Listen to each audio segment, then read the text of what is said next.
امروز 28 ایول تحت ریاست سروزیر جمهوری تاجیکستان قاهر رسولزاده مجلس حکومت جمهوری تاجیکستان برگزار گردید.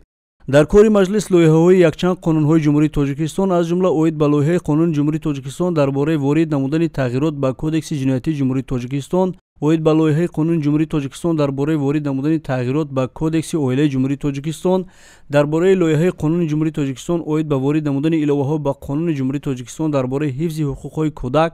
درباره لایحه قانون جمهوری تاجیکستان اوید به وارد نمودن تغییر الهه‌ها به قانون جمهوری تاجیکستان درباره مراجعت‌های شخصان واقعی و حقوقی محاکمه گردیده برای بررسی به مجلس نمایندگان مجلس عالی جمهوری تاجیکستان ارسال شدند. اعضای حکومت جمهوری تاجیکستان همچنین پیشنهاد خلاصه‌های حکومت جمهوری تاجیکستان درباره پیشنهاد خلاصه‌های حکومت جمهوری تاجیکستان به لایحه قانون جمهوری تاجیکستان درباره وارد نمودن تغییر الهه‌ها به کدکس حقوق ویرانکنی مأموری جمهوری تاجیکستان، درباره پیشنهاد خلاصه حکومت جمهوری تاجیکستان به لایحه قانون جمهوری تاجیکستان درباره وارد نمودن الهه‌ها به کدکس مرافعه حقوق ویرانکنی مأموری جمهوری تاجیکستان، درباره پیشنهاد خلاصه حکومت جمهوری تاجیکستان به لایحه قانون جمهوری تاجیکستان اوید به وارد نمودن تغییر الهه‌ها به کدکس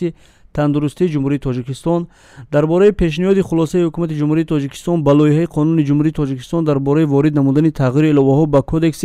شهرسازی جمهوری تاجیکستان، درباره پیشنهاد خلاصه حکومت جمهوری تاجیکستان به لایحه قانون جمهوری تاجیکستان اوید به وارد نمودن تغییر الهه‌ها به قانون جمهوری تاجیکستان درباره خدمت دولتی، درباره پیشنهاد خلاصه حکومت جمهوری تاجیکستان به لایحه قانون جمهوری تاجیکستان اوید به وارد نمودن تغییر الهه‌ها به قانون جمهوری تاجیکستان درباره وضع حقوق خدمتچیان حربی، درباره پیشنهاد خلاصه حکومت جمهوری تاجیکستان به لایحه قانون جمهوری تاجیکستان اوید به وارد نمودن تغییر الهه‌ها به قانون جمهوری تاجیکستان درباره مالیه دولتی جمهوری تاجیکستان و درباره پیشنهاد خلاصه حکومت جمهوری تاجیکستان به لایحه قانون جمهوری تاجیکستان اوید به وارد نمودن تغییر الهه‌ها به قانون جمهوری تاجیکستان درباره برهمدهی تشکیلات‌های قرضی را محاکمه کرده برای بررسی به مجلس نمایندگان مجلس عالی جمهوری تاجیکستان ارسال نمودند. در کار مجلس اینچنین مسئله‌ها در خصوص لایحه یادداشت‌های تبادل بین حکومت جمهوری تاجیکستان و حکومت ژاپن اوید به لایحه پیشنهاد بورسیه‌های تحصیلی برای رشد ذخیره‌های انسانی در خصوص لایحه پروتکل مذاکرات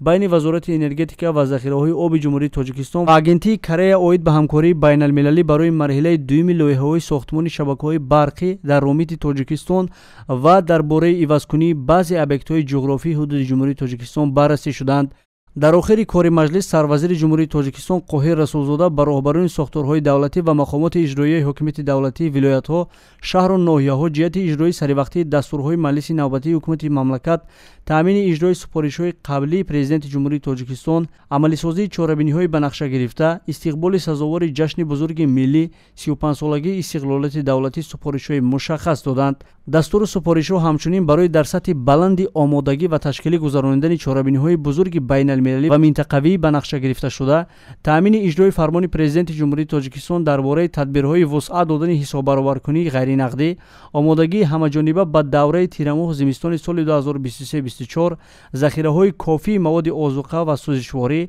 تیاری مؤسسه‌های تعلیمی به سال نو خوانش و وسعت کارهای کشاورزی و آبادانی داده شد.